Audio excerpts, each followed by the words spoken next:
Estamos aquí reunidos para hablar acerca de un tema muy importante que ha manejado durante la historia y que contribuye pues a lo que es la actitud y el desarrollo de las personas.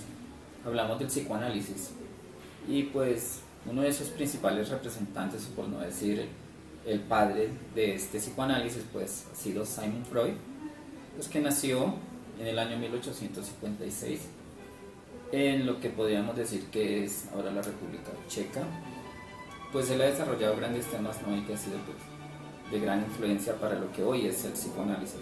Y para ello pues tenemos a tres psicólogas que nos van a hablar acerca de estos temas del inconsciente, represión, ello, yo, super yo y la expulsión. Y pues tengo aquí a mi lado derecho pues la psicóloga Florida Romero, Daniela Cárdenas y Juliet Pajarito. Entonces pues vamos a ver qué nos traen ellas acerca de estos temas y todo sobre este autor. Freud, alguno de los temas principales que desarrolló pues fue la histeria, ya que consideraba que eso se presentaba más que todo en mujeres debido a la falta de sexo, o pues llegó a la conclusión de ese punto. El psicoanálisis, como ya lo había dicho, tiene como objeto de estudio el inconsciente y el método es la asociación libre. La asociación libre consiste en la cura por el habla, que Freud la descubrió gracias a la hipnosis, porque llegaban pacientes con síntomas físicos, de pronto con dolor de brazos, que tenían paralizado alguna parte del cuerpo, y se daba cuenta que en medio de la hipnosis, al ellos hacer una regresión en el tiempo, tenían algún trauma que les había pasado en la infancia, y cuando ellos decían lo que sentían o lo que les había pasado en ese momento, desaparecían los dolores físicos y ya se sentían bien. El inconsciente, como lo mencionó mi compañera, es el objetivo de estudio del psicoanálisis. El inconsciente es todo el contenido mental que reprimimos. Esta parte del inconsciente es la parte más profunda de la psique. Allí guardamos muchos recuerdos, unos que son más fáciles de traer a la parte consciente, otros no son tan fáciles de traer a la parte consciente, y es allí donde utilizamos la terapia como ayuda para lograr identificar aquellos recuerdos que nos hacen daño o aquellos recuerdos que reprimimos. También se identifica mucho con la parte del ello de cada persona. Las razones de Freud para haber encontrado el inconsciente veía reflejado en las personas por medio de las terapias, que los sueños, los lapsus, las risas, los chistes y los actos fallidos siempre iban relacionados como a una misma, o iban a un mismo punto. Esto hacía ver la situación en la cual estaba represo el Bueno, paciente. en el psicoanálisis también encontramos la represión. En ella hemos reflejado el yo, que hace parte de los estadios. Entonces encontramos que la represión es el mecanismo de defensa más importante por las experiencias que tiene el sujeto, ya que él también tiene apetitos, pero a su vez estos apetitos se guardan en el inconsciente, ya que para él es difícil expresar algunos de sus pensamientos por miedo a lo que diga la sociedad. Por esto mismo lo reprime, ya que tiene miedo a decir diferentes cosas que piensa o siente, y las va guardando en el inconsciente. Entonces la represión es todo lo inaceptable para la sociedad. Entonces el sujeto está guardando todo esto y está ocultando todos los sentimientos que tiene, y a su vez todo esto lo tiene que disimular frente a la sociedad. Si tiene algún sentimiento de amor, lo tiene que disimular por miedo a lo que le diga la sociedad o a ser rechazada por la persona en la cual está teniendo ese sentimiento. Ya hemos escuchado estas partes primeras de lo que es el desarrollo del psicoanálisis de Freud, pero entonces ahora viene y surge mi pregunta es, ¿Cómo puedo yo ver eso en la cotidianidad de una persona, de un niño, de un adulto, de un adolescente? Entonces me gustaría que de pronto nos empezaran a explicar pues acerca de ello. Bueno, pues primero el inconsciente tiene unos estadios. Está el estadio del ello, que es la fuerza motora de la personalidad y contiene todo lo de los instintos. Es el principio del placer. Quiere decir que cuando una persona, digamos, tiene hambre y satisface esa necesidad, pues siente, por decirlo así, placer. Entonces, el ello lo podemos encontrar cuando las personas están almorzando, cuando una pareja tiene intimidad, bueno, así. El otro estadio es el yo, que es el consciente de las necesidades, gobernado por el principio de la realidad. Es todo lo que sabemos que está presente en nosotros. Y está el super yo, que es todo lo prohibido por la cultura, lo que se debe hacer y o sea, lo que está correcto y lo que es incorrecto. Está el caso, por ejemplo, de los complejos tanto de Edipo como de Electra. En ese sentido, ¿nos podría explicar un poquito a alguna de ustedes qué es el complejo de Edipo o de Electra? Bueno, la represión tiene diferentes fases o estadios, los podríamos llamar así. En ellos vemos que el sujeto desde que nace pasa por 6 fases como tal. La primera es la oral, que la oral se da en el primer año de edad. En esta edad el niño todo se quiere meter a la boca. El niño siente que pues lo que está metiéndose a la boca es lo que le está nutriendo a él.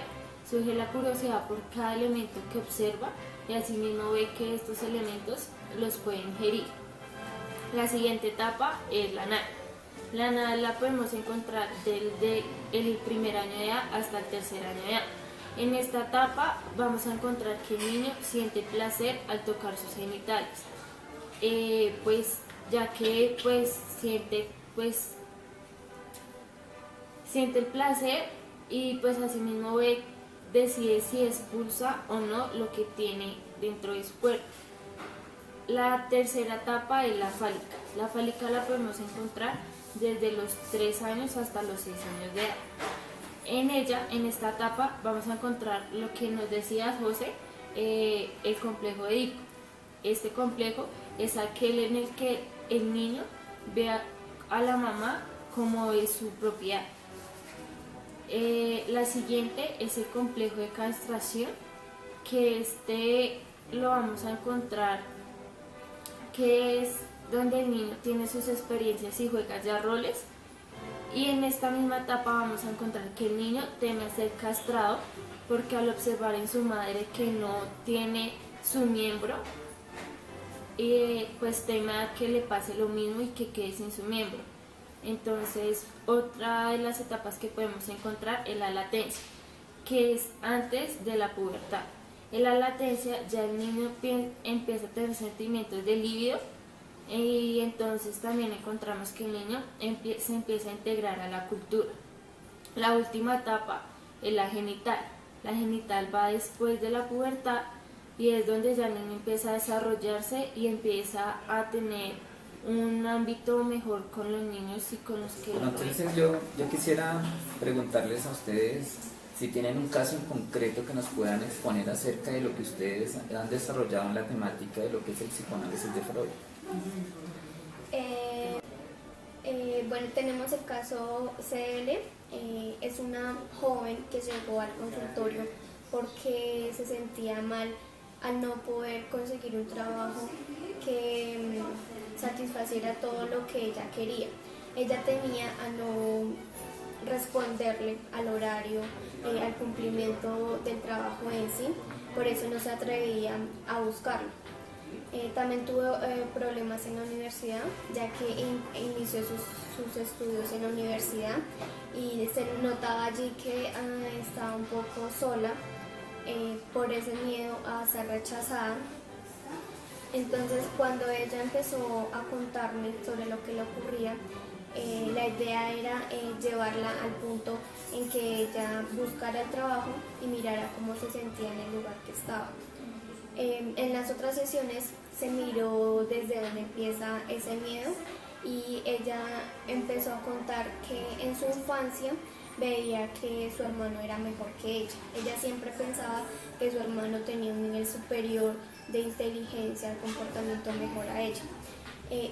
La madre de ella alimentaba estas ideas diciéndole que su hermano hacía mejor las cosas que ella. Por ejemplo, si le ponía tareas de tender la cama, de realizar algún oficio de la casa, ella decía, oye, pero no lo haces bien, o hazlo mejor, o mira a tu hermano cómo lo hace.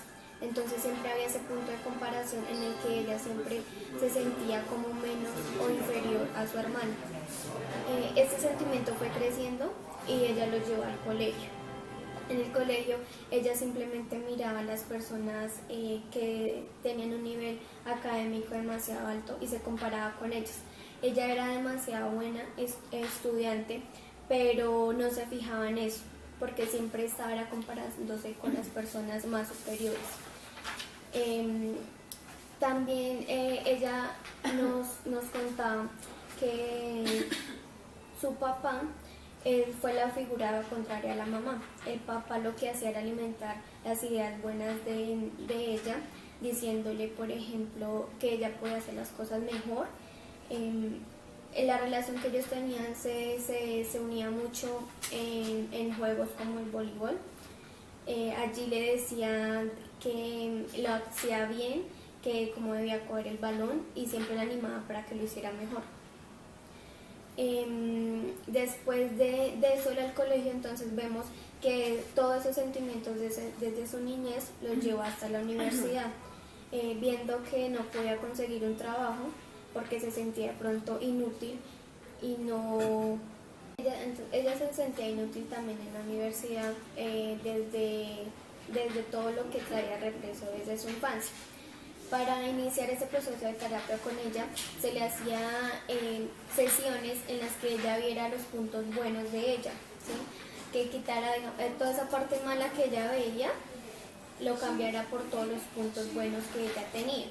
Entonces, en la universidad empezó a esforzarse más por cumplir con sus trabajos, a tener mejores calificaciones, sin juzgarse cuando de pronto no le iba muy bien. También se le realizaba algunas tareas, ella las llevaba a la casa y en la siguiente sesión se trataba sobre lo que había realizado.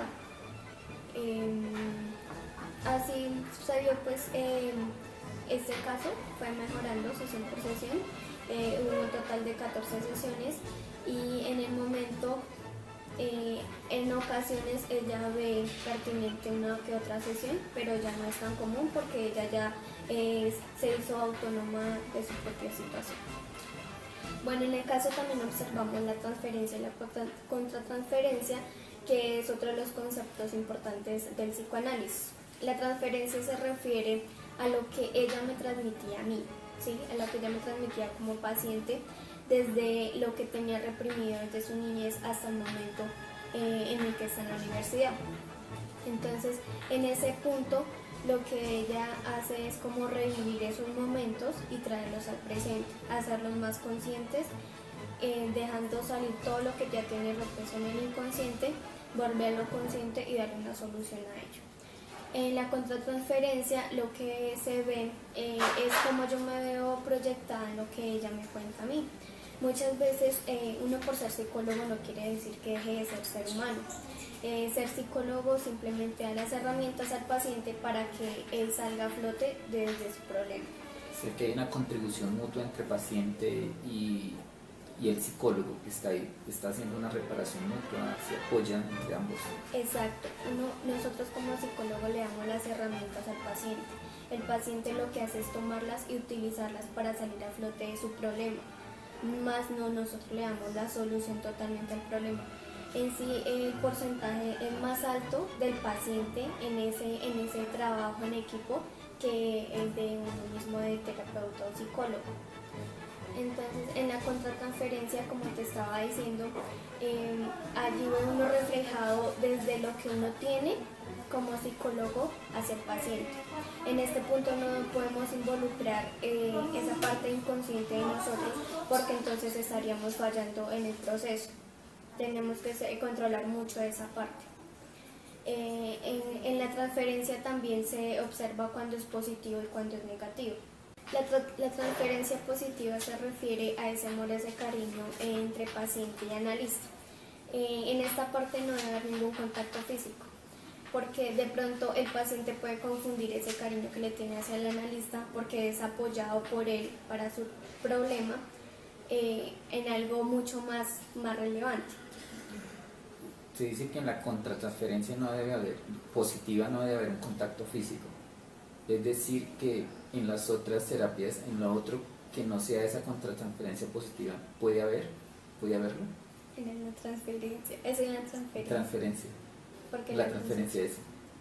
Bueno, José, no es contratransferencia positiva, es transferencia positiva, donde no debe haber en ningún caso debe haber contacto físico con el paciente, en ningún momento, en ninguna terapia, ¿sí? También, aparte del trato el trato con la persona, está establecido que con el paciente debemos tener tanto un límite de tiempo con la consulta siempre. Desde el principio se debe establecer la duración de la consulta. Si son 45 minutos, todas las sesiones deben durar 45 minutos. Asimismo, se debe establecer el tiempo, asimismo lo que le decimos al paciente. Si nosotros hablamos de tutearle al paciente, siempre se le debe tutear, ya que en el caso de que si llegamos a cambiar con el paciente se va a sentir aludido por estas cosas. Asimismo con los saludos, si se saludan de mano o de abrazo, ciertos saludos tienen que ser constantes en cada consulta para que el paciente no se sienta mal o no sienta que algo está cambiando. Lo que pasa es que uno siempre tiene que tener ese límite como entre la persona que está afectada, ya que en ese instante está muy vulnerable a de pronto que uno le diga cualquier cosa y de pronto pueda malinterpretarlo. Bueno, también vemos la transferencia negativa, así como el paciente puede transmitirnos cariño o su amor, también nos puede transmitir el odio o la aversión. Puede hacer que no siempre al paciente le guste lo que nosotros le planteamos, las herramientas que le damos para que salga de su problema. Entonces, esto pues arruina la terapia porque él ya no va a trabajar de la misma manera, sino va a empezar a decaer en sus terapias, en sus sesiones, haciendo que de pronto su problema crezca, más no disminuya. Bueno, entonces pues ya viendo esta temática pues de una manera pues del desarrollo que ha tenido Freud con el psicoanálisis y los ejemplos que nos han dado, el ejemplo que nos han dado aquí, quisiera pues que termináramos esto como haciendo pues como una especie de conclusión de qué sería entonces este pensamiento de Freud para ustedes y qué qué influiría ahorita en nosotros. ¿O todavía está vigente, ya ha pasado de moda o simplemente es algo que es histórico? Bueno, José, respondiendo a tu pregunta, esto sigue vigente y siempre va a seguir vigente. Tal vez en un futuro cambien los nombres de estas teorías, pero en sí vamos a identificar lo mismo, ya que los estadios en un paciente siempre los vamos a lograr encontrar. También vamos a poder identificar la transferencia y contratransferencia en estos sentidos. Igual también lo de las etapas que hablamos anteriormente, los niños van a vivenciar estas etapas siempre. Pues así mismo vamos a ver que los pacientes, hasta uno mismo va a tener el inconsciente. Siempre vamos a encontrar que el paciente algo reprime de todo lo que ha vivenciado.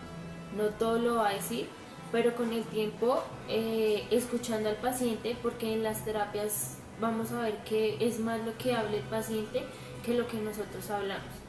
Entonces, cada vez lo que ha reprimido lo puede ir soltando. No podemos decir que todo, pero pues sí vamos a encontrar todo esto. Bien, muy bien. Entonces eso quiere decir que las teorías, a que sea el comienzo del psicoanálisis, está muy vigente en nuestra época.